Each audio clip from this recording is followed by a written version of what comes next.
Bueno, buenos días, buenas tardes y buenas noches a todos. Mi nombre es Gabriela Pendino, docente de Clínica Médica de la Universidad del Gran Rosario, y la clase que vamos a ver hoy es de evaluaciones respiratorias, ¿sí? Bueno, para empezar, poder determinar cuáles son los objetivos de realizar esta clase y qué queremos que sepan bien, ¿sí? Que es comprender en qué consiste hacer una evaluación respiratoria a nuestros pacientes, qué importancia tiene evaluar a nuestros pacientes y poder interpretar cuáles son estos estudios funcionales, estas evaluaciones que les hacemos, ¿sí? Y a través de estas tres características que nombré recién, realizar una toma de decisiones adecuadas que se adapten a la evaluación a nuestro paciente. Por lo tanto, uno de los puntos más importantes dentro de esta intervención va a ser valorar a nuestro paciente. Así podemos elegir qué técnicas de tratamiento vamos a realizar y qué implicancia que le determina en la evaluación de nuestro paciente, y así ver si la técnica que elegimos fue eficaz, generó algún cambio positivo, no generó ningún cambio, hay que modificar el tratamiento, o si se condice con la evolución natural de la patología que estamos tratando, ¿sí? Por lo tanto, una evaluación completa del sistema respiratorio del paciente va a incluir el examen físico global, tener una radiografía de nuestros pacientes, un análisis de los gases en sangre y pruebas de función pulmonar. Estos resultados van a ser, obviamente, significativos cuando entendemos el contexto de la patología de nuestro paciente, ¿sí? Entender las razones fisiopatológicas que conllevan a que nosotros querramos evaluarlo. Por lo tanto, vamos a comenzar con el estado ácido-base, ¿sí?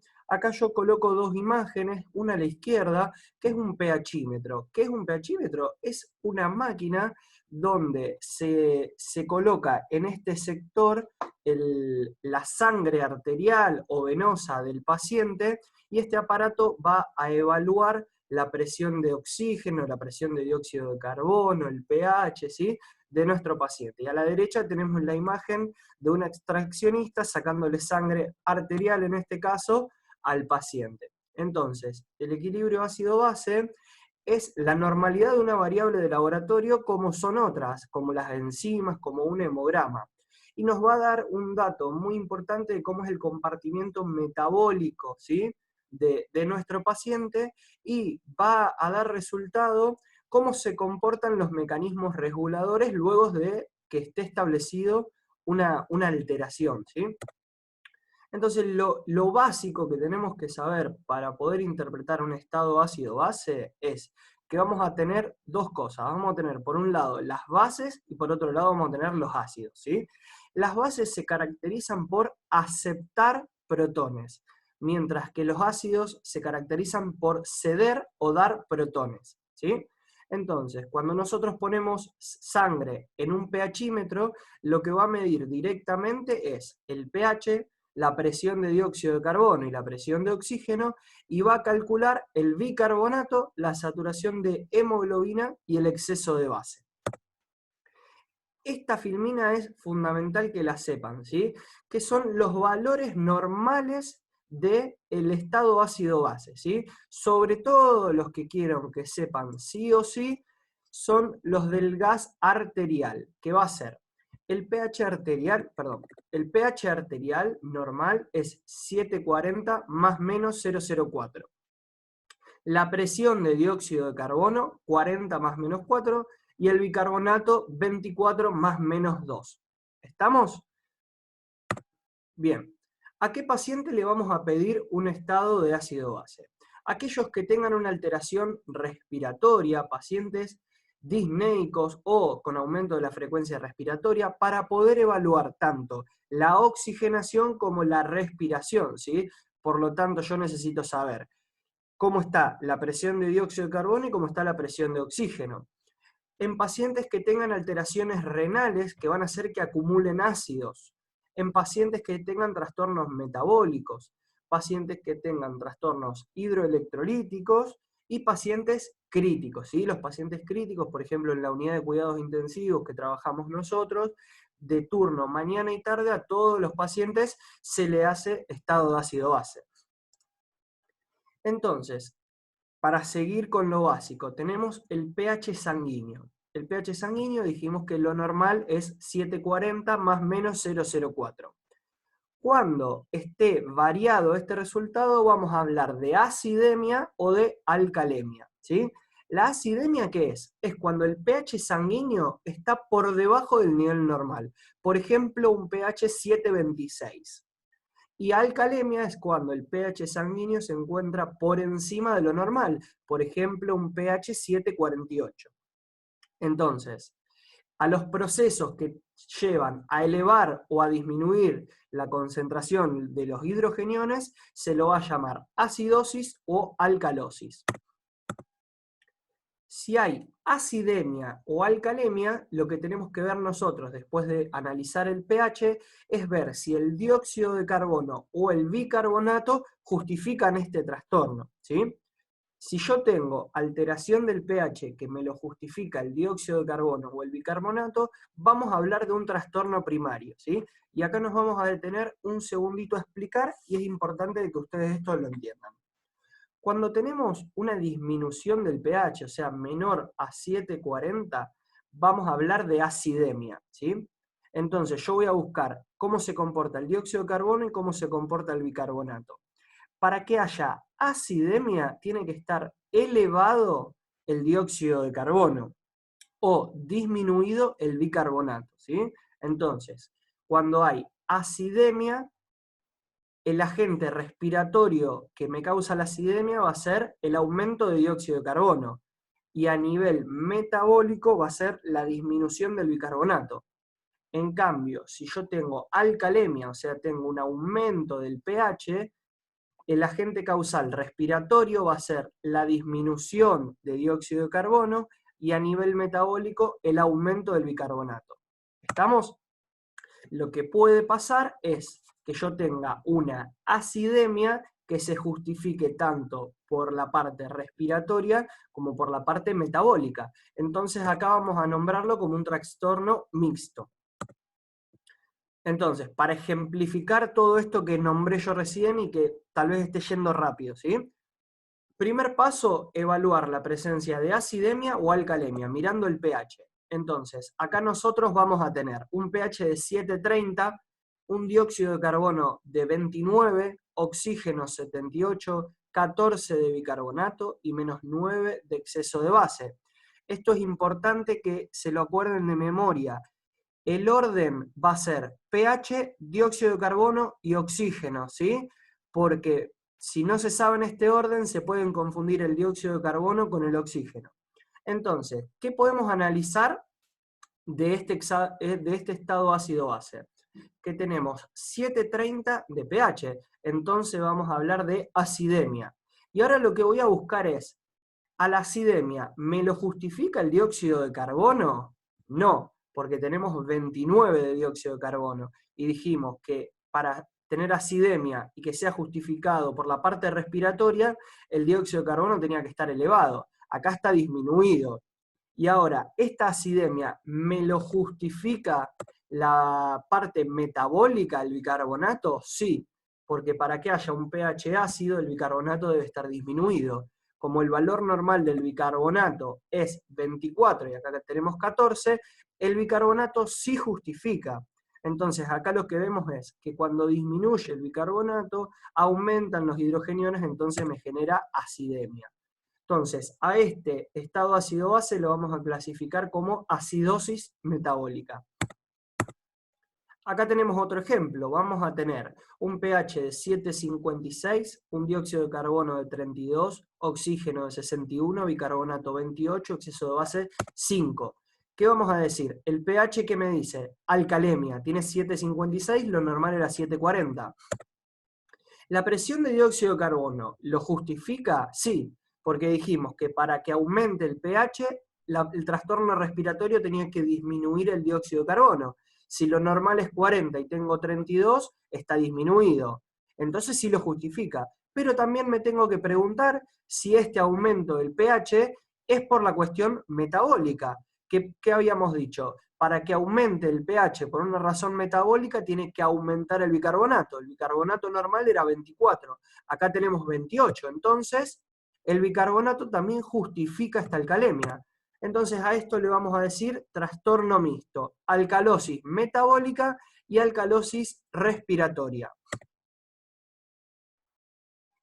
Bien, ahora, eso fue el primer paso. Ahora, el segundo paso es decir si es simple o mixto y si aparece compensación de este trastorno en el ácido base. ¿Qué vamos a tener como compensación? En la acidosis respiratoria, el agente causal va a ser el aumento del dióxido de carbono. Por lo tanto, va a aumentar los hidrogeniones y tengo un pH ácido. Para compensar esto, el cuerpo lo que va a hacer es aumentar el bicarbonato para normalizar el pH. Nosotros dijimos que cuando aumenta el bicarbonato, aumenta el pH, lo llevaba a alcalemia, perdón. Entonces, como acá estoy en presencia de acidosis respiratoria, tengo que buscar una compensación metabólica, que lo voy a hacer a través del bicarbonato. Acá nos ponemos en la vereda del frente. Cuando yo tengo una alcalosis respiratoria, el agente causal va a ser la disminución de dióxido de carbono. Lo que me genera es que disminuyan los hidrogeniones, por lo tanto tengo un pH alcalótico. Entonces lo que yo necesito es la compensación renal. ¿Cómo hago que el pH vuelva a acidemia? Disminuyendo el bicarbonato. Entonces el riñón lo que va a hacer es disminuir la concentración de bicarbonato. Ahora vamos a la parte metabólica. Cuando yo tengo una alcalosis metabólica, el agente causal va a ser el aumento del bicarbonato, lo que me genera es que aumenten los hidrogeniones. Entonces, si yo tengo un pH alcalótico, ¿cómo lo logro ácido desde lo respiratorio? Es aumentando el dióxido de carbono. Entonces el cuerpo acá lo que hace es disminuye la frecuencia respiratoria, disminuye la ventilación alveolar para retener dióxido de carbono y así normalizar el estado ácido-base. En cambio, cuando estamos en presencia de acidosis metabólica, el agente causal va a ser la disminución del bicarbonato, y acá, como estamos en acidosis, lo que yo tengo que hacer es generar una alcalemia. ¿Cómo lo hago a nivel respiratorio? Disminuyendo el dióxido de carbono. Entonces el cuerpo lo que empieza a hacer es a ponerse en un aumento del volumen minuto pulmonar, que lo puede hacer a través de taquipnea o de aumentar el volumen corriente, para que haya mayor ventilación alveolar y así disminuir la presión de dióxido de carbono y tender a normalizar este estado ácido-base. Estas son unas cuentas que no son objetivos que se las sepan de memoria, nosotros no la sabemos tampoco de memoria, sí que la tengan presente, le saquen una foto y la tengan guardada, ¿sí? Esto es una compensación, o sea, lo que nosotros esperamos que el cuerpo haga. Por ejemplo, cuando yo tengo una acidosis metabólica, que tengo una alteración del bicarbonato, a cada disminución de bicarbonato debería aumentar 1.2 milímetros de mercurio el dióxido de carbono, ¿sí? Esto ahora ustedes no lo van a entender fácil, pero cuando vayamos haciendo ejemplos les va a quedar bastante claro. Por ejemplo, acá vamos a tener un estado ácido-base que dice que el pH es 730, el dióxido de carbono es 29, el oxígeno es 78, 14 de bicarbonato y menos 9 de exceso de base.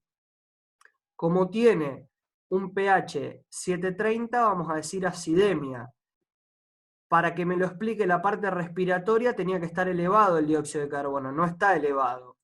El bicarbonato tenía que estar disminuido, sí está disminuido, 10 puntos. Entonces yo hago la diferencia de bicarbonato normal menos el bicarbonato que tiene el paciente, me da una diferencia de 10 miliequivalentes.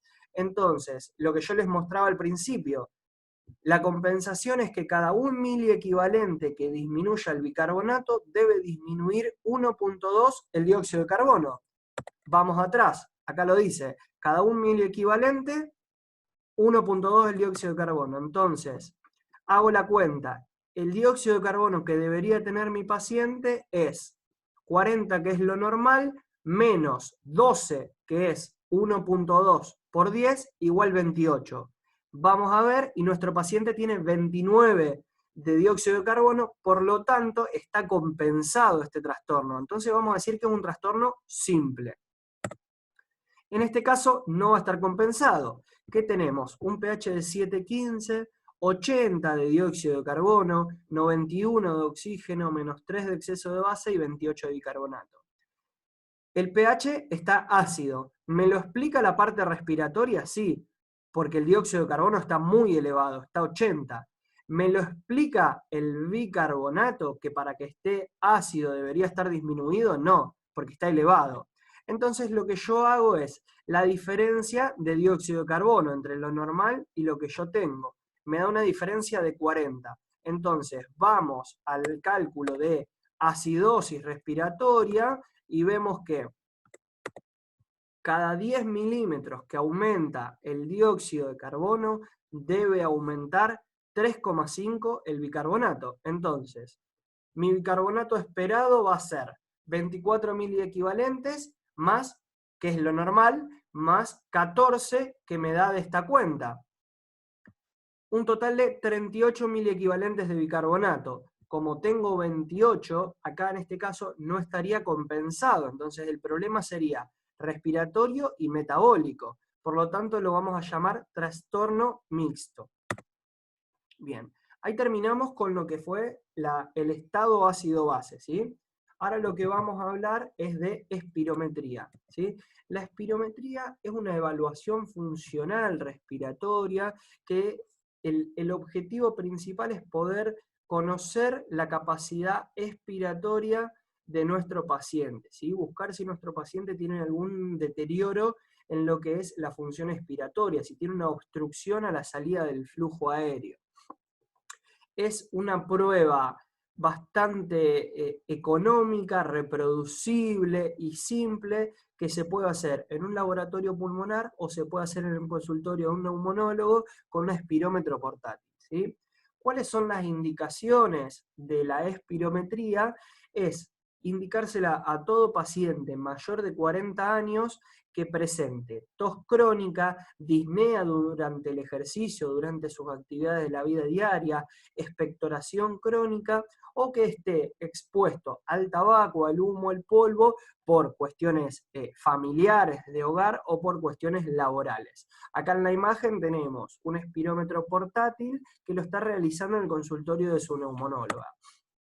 Entonces, ¿qué objetivo tengo yo al evaluar y al pedir una espirometría? Es cuantificar y poder identificar qué tan alterada está la función respiratoria de nuestro paciente.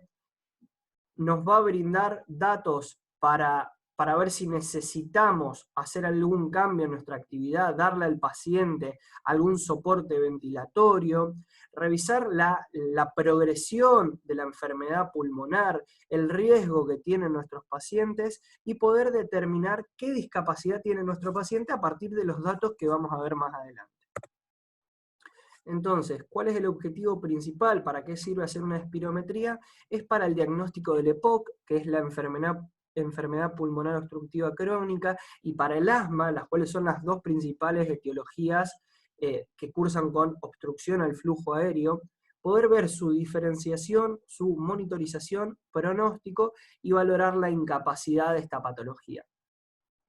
Entonces, en pacientes EPOC va a confirmar la obstrucción al flujo aéreo, va a dar la severidad de la patología, va a dar la respuesta a la terapia farmacológica, esto es esencial, y nos va a dar un pronóstico sobre la sobrevida de este paciente a lo largo de los años. Entonces, la espirometría nos va a dar un valor predicho en una relación estudiada en relación a la edad del paciente, a la talla, a la etnia, y etc. ¿Sí? Hay dos clasificaciones principales, las cuales las dos están aceptadas por la bibliografía, la cual es la de la izquierda, la de la asociación de tórax, y la de la derecha es la de las guías GOLD de obstrucción pulmonar, ¿sí? Nosotros la que vamos a ver a lo largo de todo este cursado y que vamos a aceptar como bibliografía son las guías GOLD, ¿sí? Lo que tenemos a la derecha.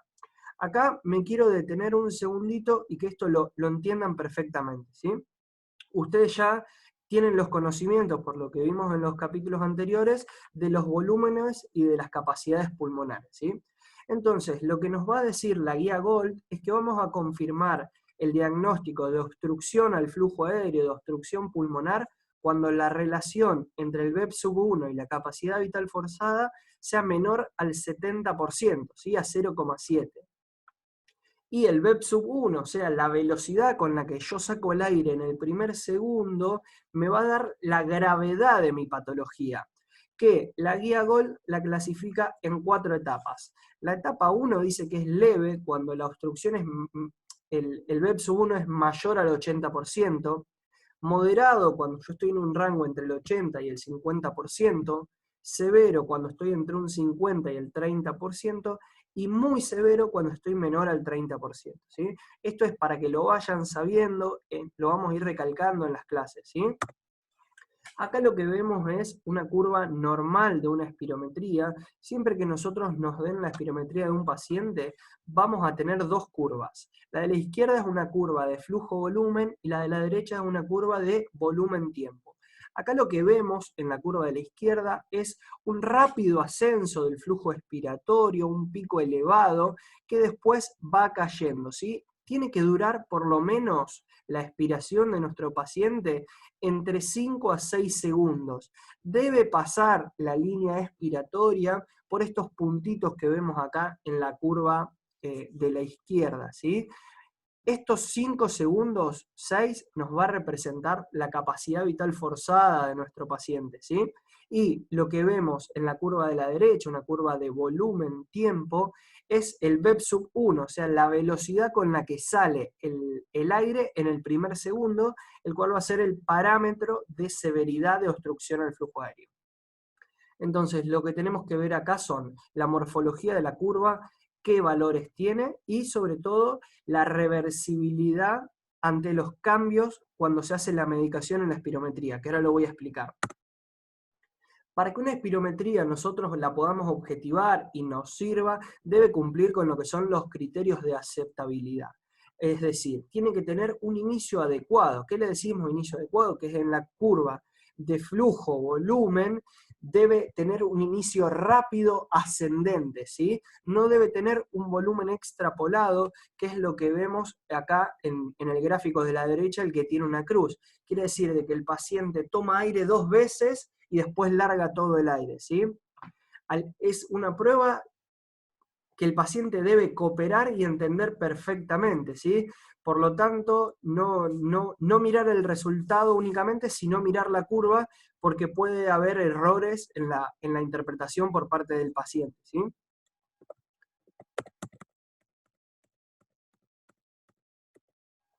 Acá dice que debe estar libre de artefactos. Esta es la curva de flujo-tiempo y acá lo que vemos es que el paciente, mientras larga el aire por el espirómetro, genera toses, ¿sí? Entonces, al generar toses no se puede evaluar ese flujo expiratorio.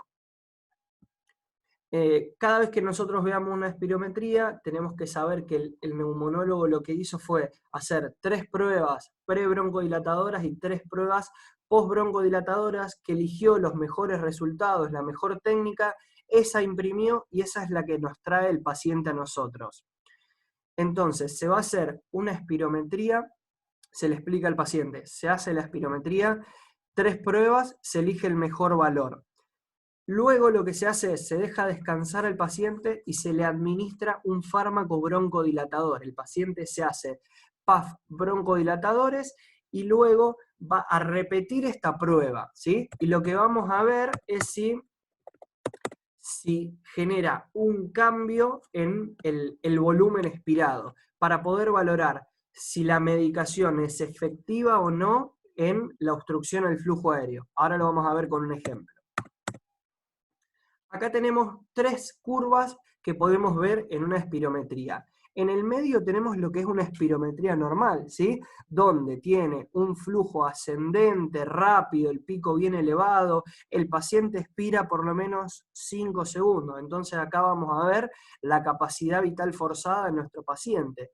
Pero esto es un paciente normal. probablemente nosotros veamos muy pocas espirometrías normales y veamos más las patológicas, como tenemos la de la derecha. En la de la derecha lo que vemos es un patrón obstructivo, donde el paciente toma aire, pero cuando empieza a expirar hay una rápida obstrucción al flujo aéreo con un cierre prematuro de la vía aérea, y lo que genera es que quede mucho aire atrapado intrapulmonar, ¿sí? El paciente tiene una inspiración normal, pero una obstrucción rápida y brusca a la salida del flujo aéreo. Y a la izquierda lo que vemos es una curva restrictiva, donde si comparamos la restrictiva con la normal, vemos que tiene un ascenso rápido, una morfología que parecería normal, pero está totalmente disminuido los volúmenes pulmonares en relación a una espirometría normal, ¿sí? Por eso se denominan a estos pacientes como restrictivos, ¿sí? Porque el volumen pulmonar que ingresan y egresan a la caja torácica está disminuido. Esto es característico de los pacientes neuromusculares que tienen debilidad de musculatura inspiratoria y expiratoria. Entonces, a modo de resumen de espirometría, lo que vamos a ver es la relación entre el BEP-1 y la capacidad vital forzada. Si está disminuida, vamos a decir que tenemos a un paciente obstructivo. Si está normal, es posible que nuestro paciente tenga una restricción, ¿sí? Un fenómeno restrictivo, por ejemplo, un neuromuscular. Acá lo que vamos a ver es la reversibilidad, que era lo que yo les conté de que se le da la medicación a nuestros pacientes. Entonces, para que alguien sea reversible, que la medicación broncodilatadora le disminuye, le altera esa obstrucción pulmonar, tiene que haber un cambio absoluto del 12% y 200 mililitros del BEP-1 o de la capacidad vital forzada. Acá lo que vemos es una espirometría donde nosotros vamos a ver la penúltima columna, que es el porcentaje predicho. Entonces vemos que la relación entre la capacidad vital forzada y el BEP-1 de nuestro paciente es del 35%. Entonces lo clasificamos como un paciente obstructivo. Y cuando vemos el BEP-1, vemos que tiene 27%, por lo tanto, en la clasificación que les mostré al principio, a este paciente lo clasificamos como EPOC muy severo. Bien, entonces, a modo de resumen, ¿cómo interpretamos una espirometría? Lo primero que vamos a ver es si cumple los criterios de aceptabilidad y de reproducibilidad, perdón. Si no los cumple, ese estudio no lo vamos a tomar en cuenta nosotros como algo objetivable. Si sí los cumple, vamos a analizar la relación entre capacidad vital forzada y BEP-1. Si es mayor al 70%, dijimos que no es un paciente obstructivo, por lo tanto hay que ver la capacidad vital forzada. Que si es menor al 80% es un paciente restrictivo y hay que solicitarle al neumonólogo que pida una pletismografía, que es el estudio Gold estándar para pacientes restrictivos, ¿sí? Si la capacidad vital forzada en relación al BEP-1 es menor al 70%, lo clasificamos como un paciente POC obstructivo. ¿Qué vamos a ver? El BEP-1 y poder clasificarlo, ¿sí? Bien, basta de espirometría, ahora vamos a hablar de test de marcha de 6 minutos. El test de marcha de 6 minutos probablemente ya lo hayan escuchado, ya lo hayan visto en otra materia, así que vamos a ir un poquito más rápido. Es una prueba de campo submáxima, fácil de realizar, que no requiere ni un entrenamiento muy específico, ni los últimos materiales tecnológicos, ¿sí? Lo que necesitamos es un espacio de 15 o 30 metros y la motivación y las ganas del personal en querer evaluar y en querer objetivar a nuestros pacientes, ¿sí? Lo que va a hacer el test de marcha de 6 minutos es evaluar la respuesta global e integrada de todos los sistemas involucrados en la actividad física. Va a evaluar la capacidad del ejercicio, la necesidad de que nuestro paciente requiera oxígeno suplementario, va a tener correlación con la calidad de vida relacionada a la salud y las actividades de la vida diaria, y lo importante es que la menor distancia caminada se asocia a mayor riesgo de mortalidad y a mayor riesgo de hospitalizaciones, y es sensible para evaluar la respuesta al tratamiento y la respuesta a la rehabilitación respiratoria. Acá lo que tenemos en esta tabla son contraindicaciones absolutas y relativas de realizar un test de marcha de 6 minutos. Obviamente las contraindicaciones son como cualquier prueba de marcha, de que sea un paciente que tiene una angina estable, que esté con un síncope, con una activa endocarditis. El que es importante para nosotros es que ya aire ambiente tengamos un paciente que satura menos de 85%, por lo tanto sería injuriante que lo hagamos hacer una prueba de marcha, ¿sí? Y ahora lo que voy a mostrar son las estandarizaciones, las instrucciones que se le dan a un paciente en un test de marcha de 6 minutos. Se le explica de que debe caminar de cono a cono, que de la distancia de cono a cono va a ser o 15 o 30 metros, según con lo que dispongan ustedes. Se le debe explicar que el paciente no debe correr, sino que debe caminar, que puede pararse, puede detenerse, puede disminuir o aumentar la velocidad de la marcha, pero que quede claro que el objetivo es que en estos 6 minutos usted debe de caminar la mayor cantidad de metros posible, ¿sí? Siempre tratar de ser claros en no ingerir en la velocidad de marcha de nuestro paciente, sino que a él le quede que debe caminar la mayor cantidad de metros en 6 minutos. ¿Por qué no se puede correr? Porque es una prueba submáxima, que lo que quiere reflejar es la prueba al ejercicio en las actividades de la vida diaria de nuestro paciente, ¿sí? Nuestro paciente no corre en su día a día, sino que camina con distintas velocidades, y ver cómo responde su sistema cardiovascular, respiratorio, ante esta demanda. Entonces, lo que vamos a hacer es minuto a minuto que pasa, ir diciéndole a nuestro paciente, lo estás haciendo muy bien, quedan 5 minutos, lo estás haciendo muy bien, quedan 4 minutos, y cuando llegue al minuto 6 les tenemos que decir, pare ahí, que se quede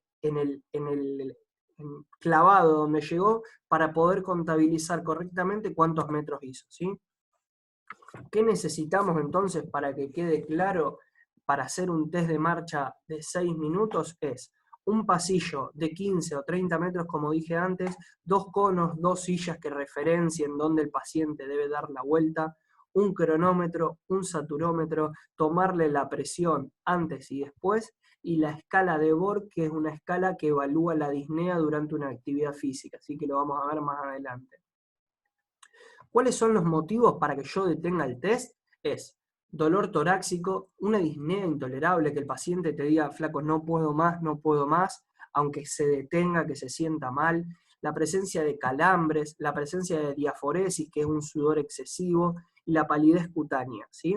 La saturación por reglamentación no es un criterio para detener en marcha de 6 minutos, y eso es muy importante que lo sepan.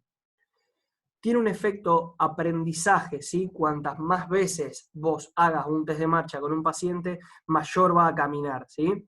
Y es muy sensible a variación metodológica, por ejemplo, a que incentiva al paciente, dale, camina más rápido que quedan 20 segundos, a que el paciente esté con oxígeno suplementario haciéndolo, a que yo lo acompañe al paciente o lo haga con una ayuda marcha. Por lo tanto, lo que debe quedar claro es que al paciente no se lo motiva y que para hacerlo y reevaluarlo debe ser en las mismas condiciones. ¿Qué te quiero decir? Que si al paciente lo evalué en un pasillo de 15 metros con oxígeno suplementario a 3 litros y con un bastón canadiense, cuando lo quiera reevaluar, lo tengo que hacer en las mismas condiciones, si no, el resultado no va a ser objetivable. Entonces, para ya terminar, el resultado principal del test van a ser los metros que recorrió nuestro paciente. La diferencia mínima clínicamente significativa es 30 metros. ¿Qué te quiere decir? Yo evalúo a mi paciente, caminó 300 metros, hago un tratamiento médico, rehabilitación respiratoria, entrenamiento físico, el que sea, y quiero ver si fue efectivo lo que hice, el paciente cuando yo lo reevalúo debe haber caminado más de 30 metros. Saturación mínima durante el test, la frecuencia cardíaca y la velocidad aeróbica de la marcha, y cuantificar la sintomatología, ¿sí? Yo, por ejemplo, mi paciente me dice que tiene una disnea grado 8, cuando lo evalué, hizo rehabilitación respiratoria 3 meses, vuelve a caminar, camina más metros, sin desaturación, con menos frecuencia cardíaca y con menos disnea, quiere decir que hicimos las cosas bien. Acá vemos un ejemplo de una paciente donde le estamos realizando el test de marcha de 6 minutos. La paciente llega al cono, gira y sigue. ¿Qué pueden ver en este video? Que es una paciente que está utilizando una mochila de oxígeno suplementario, si es una paciente EPOC grave, oxígeno dependiente. Acá tiene su mochila de oxígeno con una canulita nasal y tenía en el dedo el saturómetro que cada vez que giraba yo veía el comportamiento de la saturación de oxígeno. Después lo que vamos a hacer es poder evaluar la disnea, la sensación de falta de aire de nuestros pacientes, ¿sí? Que se asocia a una percepción de dificultad y de mayor trabajo respiratorio, porque ¿qué es lo que pasa? El paciente cuando está disnéico con esa sed de aire, se pierde el automatismo de la respiración y pasa a ser consciente, ¿sí? Empieza a, che, me está costando respirar. Entonces hay que valorar la intensidad de la disnea y, y si se presenta con otro factor, como por ejemplo con ruidos respiratorios, que al paciente le falta el aire cuando se escuchan sibilancias, entonces la falta de aire se debe al broncoespasmo y no a otra causa, ¿sí? Eso es importante tenerlo claro. Tenemos una escala a nuestra disposición que es para poder valorar y poder cuantificar cómo es la falta de aire de nuestro paciente, una escala bastante valorada, que es muy tenida en cuenta, que es de la escuela de la Medical Research Council. La escala se llama de Disnea MRC, que es lo que le vamos a preguntar a nuestro paciente, le vamos a dar la escala y le vamos a decir en sus actividades de la vida diaria con cuál de estas 4 frases se siente identificado. Obviamente el grado 0 es un grado leve, ausente de disnea, y un grado 4 es un grado muy severo de disnea. Por lo tanto, grado 4 va a ser la sensación de falta de aire en actividades pasivas, ¿sí? Donde el paciente se viste, se desviste, en reposo tiene disnea y habla de la gravedad de la patología. Obviamente también lo que tenemos que hacer es poder valorar lo que es la estática y la dinámica de la caja torácica, de la columna dorso-lumbar de nuestros pacientes, poder inspeccionar si es un paciente que tiene sifosis, tiene escoliosis, tiene tórax en tonel. ¿Por qué es importante? Esto nosotros en la actividad pasada estuvieron viendo las definiciones de lo que es compliance, lo que es elastancia, lo que son volúmenes pulmonares, lo que son músculos respiratorios. ¿Qué le parece a usted? Acá tenemos la placa de un paciente neuromuscular, un paciente que tiene una sifoescoliosis totalmente grave. ¿Qué piensan de la compliance de este pulmón? Que cada cambio de presión va a generar un cambio de volumen, que va a tener una elastancia acorde.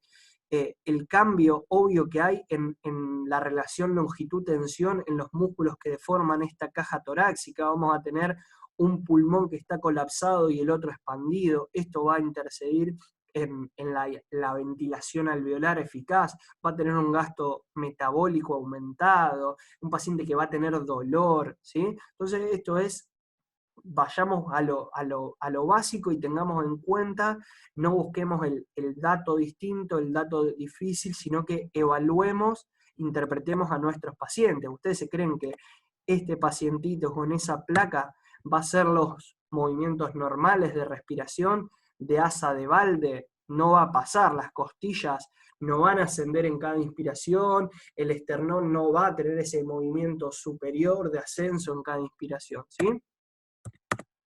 Bueno, ahora vamos a lo que es la evaluación de los músculos, tanto inspiratorios como expiratorios, ¿sí?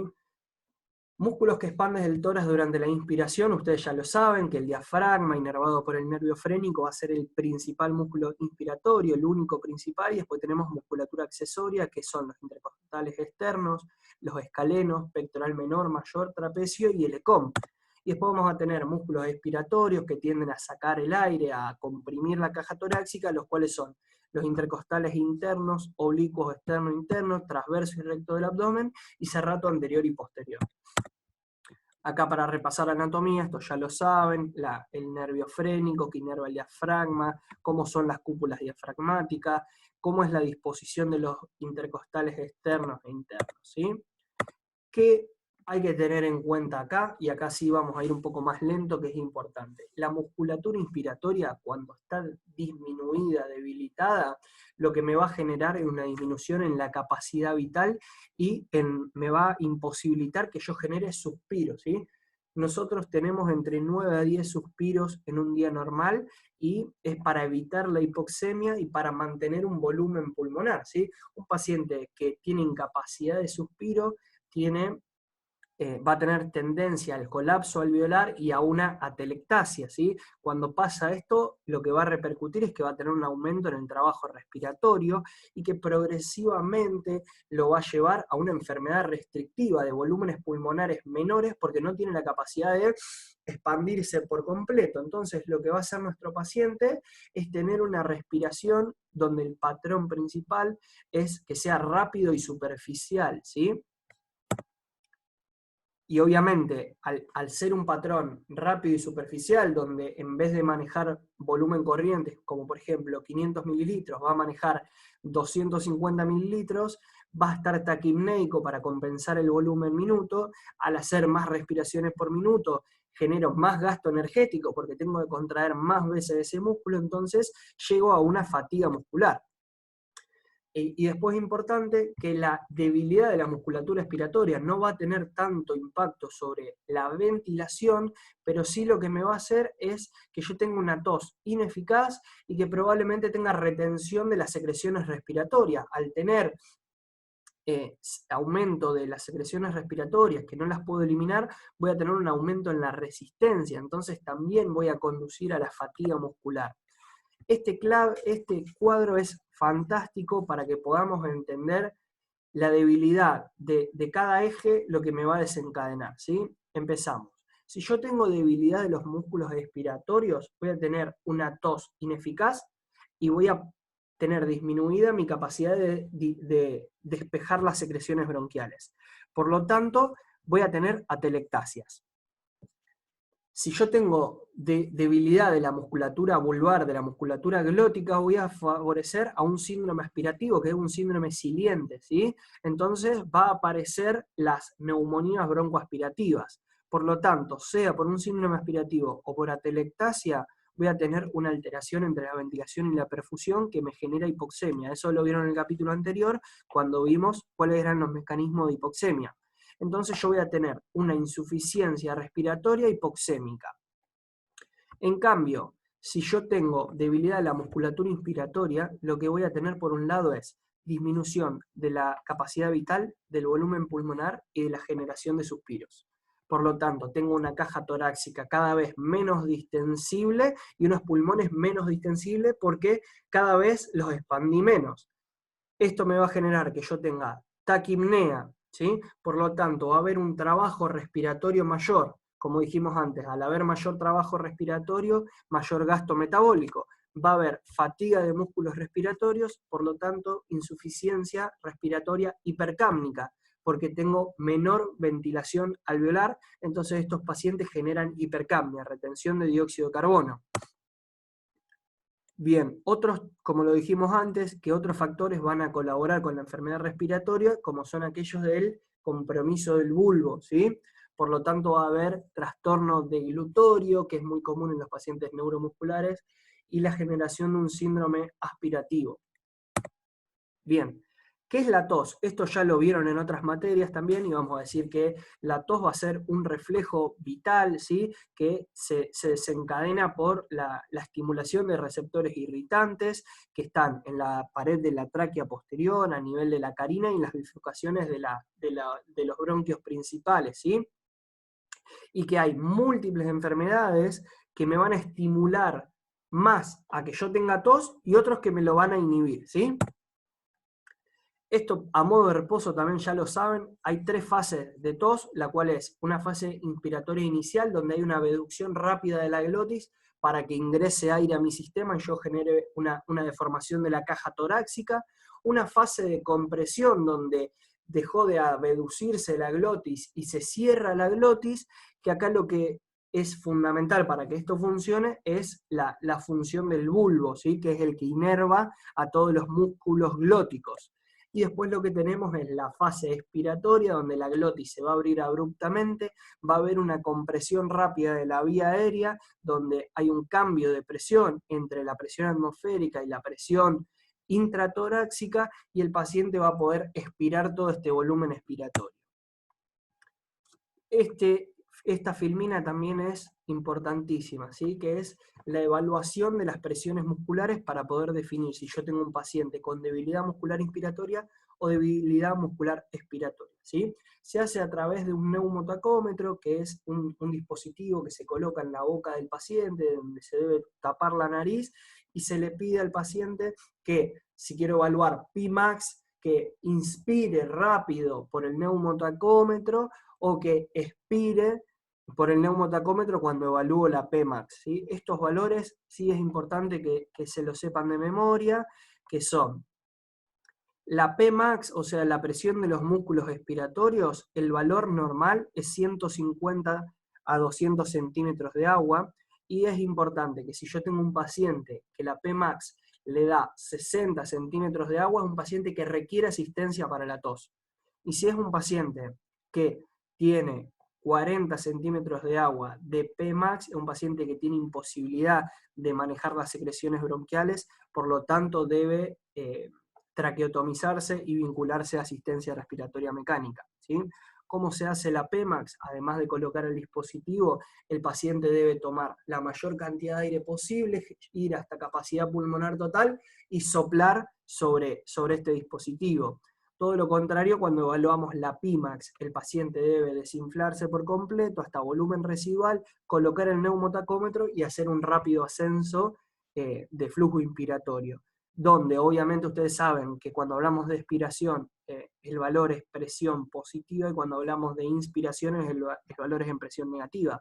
Por lo tanto, la Pmax, el valor normal es entre 100 a menos 150 centímetros de agua, y cuando tenemos un paciente que tiene entre menos 35 a menos 30, un paciente con imposibilidad de manejar el volumen pulmonar, por lo tanto debe estar ventilado de manera crónica. Esto es en común en patologías neuromusculares, como por ejemplo la patología de Duchenne.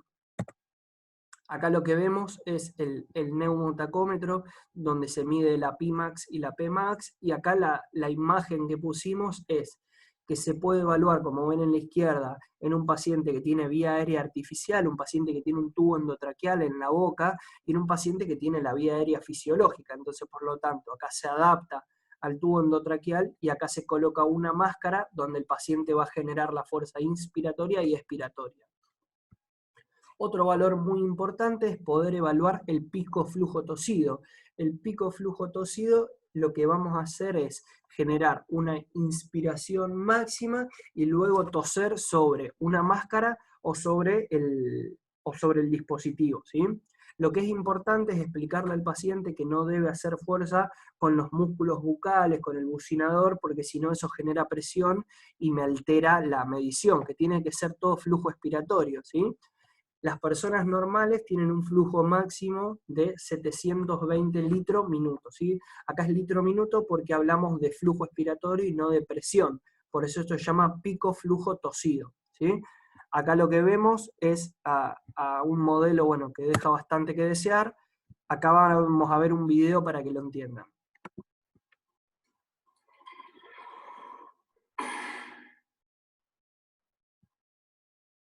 Bien, lo vamos a mostrar de vuelta. Vean que se genera una inspiración máxima en capacidad pulmonar total, que yo me coloco al dispositivo, que trato de no morderlo, y que expiro y toso sobre el dispositivo. Y ahí creo que había hecho 520 litros minuto. Lo mostramos de vuelta.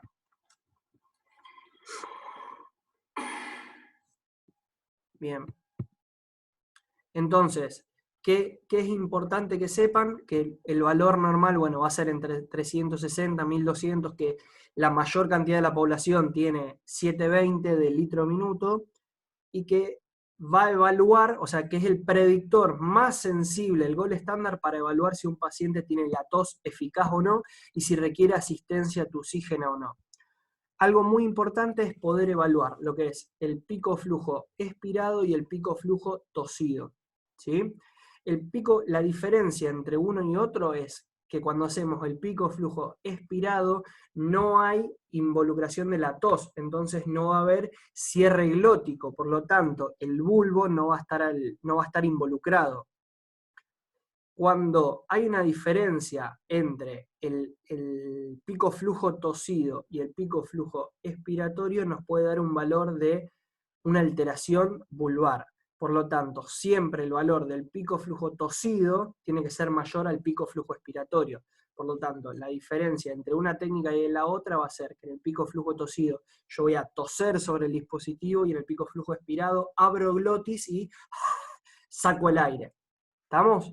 Y dependiendo del tipo de paciente que tengamos, lo podemos hacer con asistencia de la tos o no. Listo. Pará, pa.